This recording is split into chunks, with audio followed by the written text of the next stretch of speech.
कर्नाटक के विधानसभा चुनाव में कांग्रेस पार्टी ने प्रचंड जीत हासिल की है। बीजेपी को एक बेहद बड़ी चुनौती दे दी है। ऐसे में देखा जाए तो कर्नाटक के विधानसभा चुनाव के बाद कांग्रेस के सामने कई बड़ी दिक्कतें भी खड़ी होती हुई नजर आ रही हैं। दरअसल आपको बता दें कि सरकार गठन को लेकर कर्नाटक राज्य के लिए यहां पर कांग्रेस ने कई बड़ी दिक्कतों का सामना किया। 10 मई को वोटिंग हुई, 13 मई को नतीजे सामने आए। लेकिन जब नतीजे सामने आए तो देखा गया कि 224 विधानसभा सीटों में से 135 विधानसभा सीटों पर कांग्रेस ने प्रचंड जीत हासिल की और बीजेपी 66 पर सिमटती हुई देखी गई। जिसके बाद यहां पर देखा गया कि आखिरकार मुख्यमंत्री कौन होगा। वरिष्ठ नेता और पूर्व मुख्यमंत्री सिद्धारमैया के नाम पर मोहर लगी।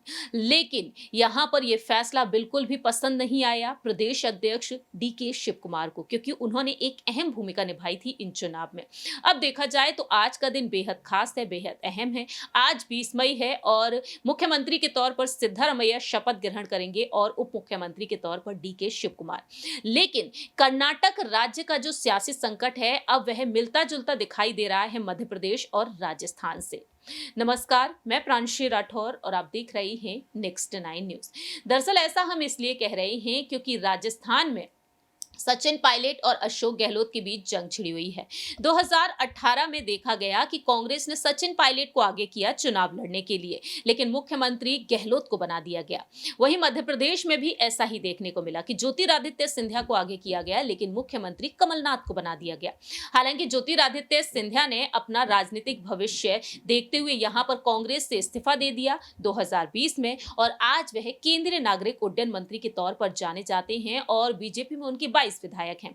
अब सचिन पायलट के तेवर भी बदलते हुए दिखाई दे रहे हैं। सचिन पायलट गहलोत सरकार से लगातार कई मुद्दों को लेकर अहम मांग कर रहे हैं। उनको लेकर अटकलें ये भी तेज हैं कि कहीं ना कहीं वह बीजेपी में शामिल हो सकते हैं या फिर अपनी नई पार्टी का गठन कर सकते हैं। सवाल यहां पर यह खड़ा होता है कि आखिरकार डीके शिव कुमार का फैसला क्या कुछ हो सकता है।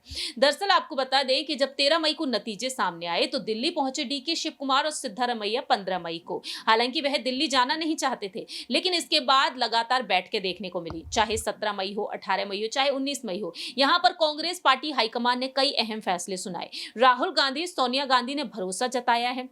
दावे ये किए जा रहे हैं कि 2 साल तक सीएम कुर्सी संभालेंगे सिद्धारमैया और अगले 3 साल डीके शिव कुमार सीएम पद पर होंगे और लोकसभा चुनाव की जिम्मेदारी भी उन्हीं के कंधों पर रहेगी। ऐसे में देखा गया है कि डीके शिव कुमार को यही यहां पर कारण बताए गए हैं कि सीबीआई और ईडी की छापेमारी जो देखने को मिली, तो यहां पर बीजेपी उन चीजों का फायदा उठा सकती है, क्योंकि बीजेपी यहां पर सीबीआई ईडी की छापेमारी के जरिए लगातार आगे बढ़ रही है।